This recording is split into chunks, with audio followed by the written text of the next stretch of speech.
बिस्मिल्लाहिर्रहमानिर्रहीम जी। अस्सलाम वालेकुम मेरे प्यारे किसान भाइयों, मैं हूं मुर्तज़ा भट्टी। आप देख रहे हैं मेरा यूट्यूब चैनल मुर्तज़ा भट्टी ऑफिशियल। और आपकी मेहरबानी है और आपकी मोहब्बत है कि आप हमेशा ये चैनल देखते रहते हैं। वो ख़ास तौर पर किसान भाई जो जिद्दत पसंदी की तरफ हैं, जो चाहते हैं कि नई से नई चीज़ हमारे सामने आए, वो मेरा चैनल देखते रहते हैं, तो आपकी मेहरबानी। आज की जो प्रोग्राम है, बग़ैर किसी बात को लंबा किए, तिल के ऊपर आज का प्रोग्राम है कि जो तिल की काश्त है वो करनी चाहिए या नहीं करनी चाहिए। तो इस हवाले से आज का ये प्रोग्राम होगा। उम्मीद करता हूँ कि आपको ये बहुत पसंद आएगा। तो आगे बढ़ते हैं और सारी तफसील देते हैं, लेकिन उससे पहले मेरी ये रिक्वेस्ट है कि आप मेरे चैनल को सब्सक्राइब कर लें, बेल आइकन के बटन को दबा दें ताकि मेरे आने वाली तमाम वीडियोज़ अब तक आ सके। तो आगे बढ़ने से पहले आगे बढ़ता हूँ और आगे बढ़ के आपको ये बताता हूँ कि तिल की जो फसल है वो वैसे तो एक बहुत ही ज़बरदस्त फसल है, लेकिन पिछले साल कुछ लोगों ने, अब अल्लाह ही बेहतर जानता है कि उनके बीज का कोई मसला था या जो, लेकिन मैं रोज़े के साथ खड़ा हूँ। जिन दोस्तों ने मुझसे बीज लिया था वो अब मुझसे दोबारा बीज मंगवा रहे हैं। उसकी रीज़न ये है कि अल्लाह का शुक्र है कि हमने अच्छा बीज दिया लोगों को, जिनसे उनकी अच्छी औसत आई, और उस वजह से वो बीज जो है अल्हम्दुलिल्लाह बार बार वो चल रहा है। तो इसी वजह से जो हमारे किसान भाई हैं, अगर वो तिल की काश्त करना चाहते हैं तो इंशाल्लाह आने वाली ये जो फसल है तिल, इस साल, क्योंकि पिछले साल जो है बहुत से मसाइल हो गए थे तिल के हवाले से। तिल के हवाले से ये मसाइल हो गए थे कि एक तो मौसम, सबसे बड़ा जो फैक्टर था वो मौसम था। मौसम इतना सख्त और गर्म हो गया था कि तिल की फसल तबाह बर्बाद कर दी थी उसने। जो हल्के बीज थे वो तो बिल्कुल ही उसको बर्दाश्त नहीं कर सके गर्मी को, और जो अच्छे बीज थे वो कुछ सरवाइव कर गए और वो कुछ ना कुछ अच्छी लोगों को अर्निंग दे गए। यानी कि आम जो बीज थे, जो लोगों ने 500 700 रुपये किलो, 1000 रुपये किलो, 1200 रुपये किलो लिया था, वो जो बीज है वो सरवाइव नहीं कर सके। और पिछली बार जो हमारी फसल थी तिल की वो बिल्कुल बर्बाद और ख़राब हो गई थी। लोगों के 2-2 मन, 3-3 मन, 1-1 मन, किसी किसी की 20-20, 25-25 किलो तिल निकले 1 एकड़ में से। तो इस मरतबा इंशाल्लाह ऐसा अल्लाह से दुआ है, क्योंकि आने वाला वक्त तो रब की ज़ात ही बेहतर जानती है। दुआ है कि ऐसा ना हो, लेकिन कोशिश करेंगे कि आपको अच्छा बीज प्रोवाइड करें और जो इस मौसम की तब्दीलियों को बर्दाश्त कर सके, उसके अंदर इतनी एबिलिटी हो, इतनी वो बर्दाश्त हो कि वो आने वाले मौसम को अच्छे तरीके से बर्दाश्त करे। और अब जो आने वाला वक्त है वो इंशाल्लाह इस बार भी तिल की जो फसल है वो अच्छे तरीके से काश्त होगी। बहुत से लोग तिल के लिए मुझे बार बार फ़ोन भी कर रहे हैं, ख़ास तौर पर जिन लोगों ने पिछली बार तिल लिया था। मैंने पहले आपको बताया शुरू में इंट्रो में कि उन दोस्तों ने जिन्होंने पहले भी लिया था, उन्होंने बार बार वो मंगा रहे हैं मुझसे कि हमें वही तिल चाहिए जो पिछली बार आपसे हमने लिए थे।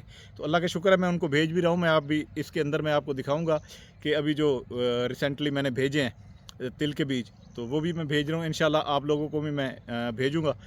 जो दोस्त मंगवाना चाहेगा इंशाल्लाह उसको भी तिल का बीज देंगे। अब अगली बात करते हैं कि जी तिल को तैयार कैसे करना है, इसका सही मौसम कौन सा है, इसकी काश्त का वक्त कौन सा बेहतर है, इसको कैसे पानी देना है, क्या क्या देना है, तो इस पर आते हैं। तो सबसे पहले इसकी जो काश्त है, अगर जिन दोस्तों की ज़मीन अब फारिग हो गई है तो वो इस मार्च की एंड में, आज आपको पता है 18-19 तारीख हो चुकी है मार्च की, 18 तारीख है गालबन, 18 तारीख आज मार्च की हो चुकी है। लेकिन अभी मैं नहीं कह रहा कि जिन लोगों की ज़मीन फारिग हो गई है वो इसके लास्ट वीक में, यानी 25 से लेकर 25 मार्च से आगे आगे इसको वो काश्त कर सकते हैं। एक तो उनकी अगेती फसल हो जाएगी, दूसरा जो बहुत ज़्यादा गर्मी बर्दाश्त नहीं कर पाती, वो मौसम उसका वो जो जिस वक्त छोटी बच्चे होता है पौधा, तो उस वक्त वो उसको बर्दाश्त नहीं कर पाता, तो वो टाइम इसका अच्छे मौसम में गुजर जाएगा। एक बेहतरीन टाइम होगा आप अगर इसको इस मार्च के आखिरी 5 दिन में से लेके और अप्रैल में इसको अगर काश्त कर लें तो। वैसे अप्रैल की लास्ट में तो वैसे भी आपकी ज़मीनें फारिग हो जाती हैं गंदम से। जब गंदम से फारिग हो जाती है तो फिर आप लोग अगली फसल काश्त करते हैं। लेकिन कोशिश करें कि जितनी जल्दी हो सके आप इसको तिल को काश्त कर लें, और इंशाल्लाह आपको तिल में बहुत अच्छा फ़ायदा हो जाएगा। अल्हम्दुलिल्लाह हमारे पास जिन लोगों की 20-20 किलो, 25-25 किलो औसत आई थी, हमारे पास जो औसत आई थी वो 20 मन से ऊपर की आई थी। 15 मन भी आई है, 20 मन भी आई है, यानी कि कम नहीं आई, अल्लाह का शुक्र है। तो इसलिए ये मेरी गुजारिश है कि अगर आपने तिल काश्त करने हैं तो फिर आप हमसे लाजमी रब्ता करें। दूसरी बात, इसकी तैयारी के लिए ज़मीन जो है वो उसको आपने जिस तरह मैंने पहले भी बताया था कि इसके 3-4 मेथड होते हैं काश्त के। तो इसके लिए सबसे पहले जो ज़मीन की जो तैयारी है आपने वो करनी है। ज़मीन की तैयारी यही है कि आपने 3-4 हल लगाने और रोटिवेटर खुश्क ज़मीन में इसको तैयार करना है। ये पहले मेरी बात गौर से सुन लें, इसमें रवनी वाली ज़मीन इस्तेमाल नहीं करनी। अगर आपने अच्छी औसत लेनी है तो फिर रवनी वाली ज़मीन इस्तेमाल मत कीजिएगा। खुश्क ज़मीन के अंदर डिस्क वगैरह लगा के अच्छे तरीके से उसको नरम कर लें, फिर उसमें हल चलाएं, हल चला के फिर उसको रोटिवेटर करें। अगर ज़मीन ऊपर नीचे है तो फिर उसको लेज़र भी करा लें। अगर ज़मीन आप बहुत अच्छी तैयार कर लेते हैं तो फिर आप उसके अंदर काश्त कर सकते हैं तिल, और अच्छी ज़मीन तैयार करेंगे तो अच्छी औसत आप ले पाएंगे। तो अब इसके अंदर ज़मीन का अच्छी होना, बीज का अच्छा होना, ये बहुत ज़रूरी है। तो अब जब इस वक्त आप ज़मीन तैयार करेंगे जिस तरह मैंने आपको बताया, फिर उसके बाद आपने अगर छट्टा करना है तो आपको 2 किलो बीज इसका ज़रूरत पड़ेगा। अगर आपने चूंडी की मदद से लगाना है तो वो 2 किलो छट्टा करके आपने उसमें खेल बना देनी है छोटी। जिस तरह आप इसकी खेल बनाते हैं, रिजर से मकई की खेल बनाते हैं, उस तरह बना लें। जिस तरह आप दूसरी जिस तरह कपास की खेल बनाते हैं उस तरह बना लें। तो इस तरह आप वो बना सकते हैं, क्योंकि गंदम के बाद जो कपास होती है, अब वो पोजीशन तो रही नहीं है कि लोग कपास काश्त करें। कपास ने तो हमें रुला के रख दिया है। इस बार हालांकि गवर्नमेंट कह रही है कि जी कपास की काश्त करें, लेकिन कपास काश्त नहीं कर रहे लोग बहुत से, क्योंकि ये एक रिस्क है बहुत बड़ा। तो इस वजह से जो लोग तिल काश्त करना चाहते हैं उनके लिए ये वीडियो मेरी बहुत ख़ास है। जैसे मैं बता रहा था कि आपने इसमें सबसे पहले ज़मीन की तैयारी और उसमें छटा करके 2 किलो बीज, अच्छा बीज। इसमें बीज 2 किस्म के होते हैं, एक होता है झाड़ी वाला बीज, एक होता है सिंगल स्टिक, यानी कि एक स्टिक होती है उसके ऊपर वो लगते हैं। जैसे मैंने आपको मेरी आपने वीडियो देखी होगी, हमने सिंगल स्टिक की काश्त किया था, बहुत अच्छी। जो पहली मैंने आपको वीडियो दिखाई थी पिछले साल वाली, उसमें हमने आपको बताया था कि 27 मन हमारी औसत आई थी, और वो आपने देखा भी था, वो वीडियो कितनी ज़बरदस्त उस पर वो लगा हुआ था। इसमें कुछ मैं वो दिखा भी देता हूँ। लेकिन उसके बाद ये पिछले साल जिन लोगों ने लगाई है उनकी भी ये तस्वीरें मैं इसमें लगा रहा हूँ, ताकि आपको पता चले कि हमारा बीज अल्हम्दुलिल्लाह बहुत अच्छा है। चले, बीज जब आप उसको छट्टा कर लेंगे तो फिर आपने खेल बना देनी है। खेल बनाने के बाद आपने इसको पानी लगा देना है। एक तरीका तो ये है। दूसरा ये है कि आपने खेल बना देनी है। खेल बना के चूंडी की मदद से 1.5 किलो बीज आपके एकड़ में लगेगा, इस तरीके से आपने वो लगा लेना है। तो उसके बाद पानी लगा देना है। ये इसका तरीक़ाकार है।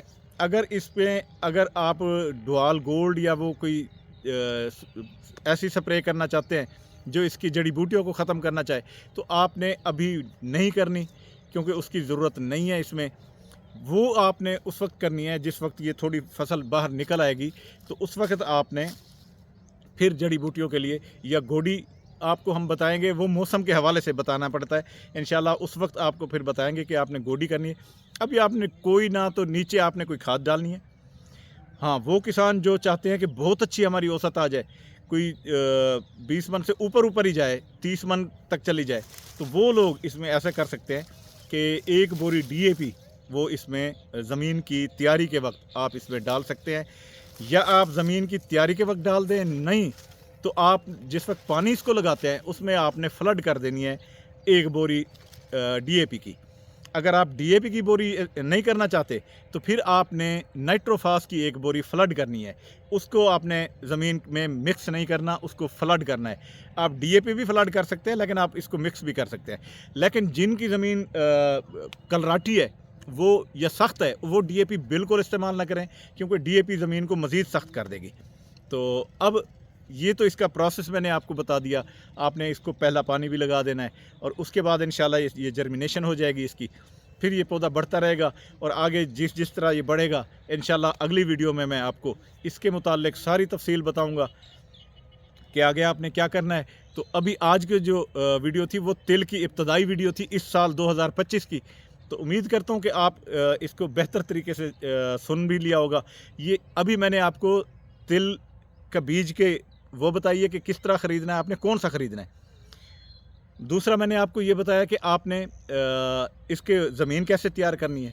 तीसरा मैंने आपको बताया कि कितना बीज इसमें लगेगा और किस तरह आपने उसको लगाना है, चोपे की मदद से लगाना है या छट्टा करना है।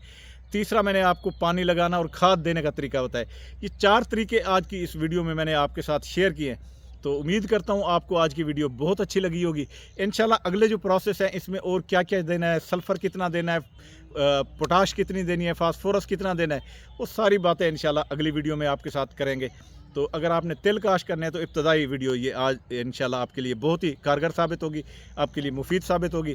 तो मकसद हमारा भी सिर्फ किसानों को फ़ायदा देना है और अल्लाह करे आप तक फ़ायदा, आपको फ़ायदा हो तो यही हमारी आखिरत की भी भलाई है और दुनिया की भी भलाई है।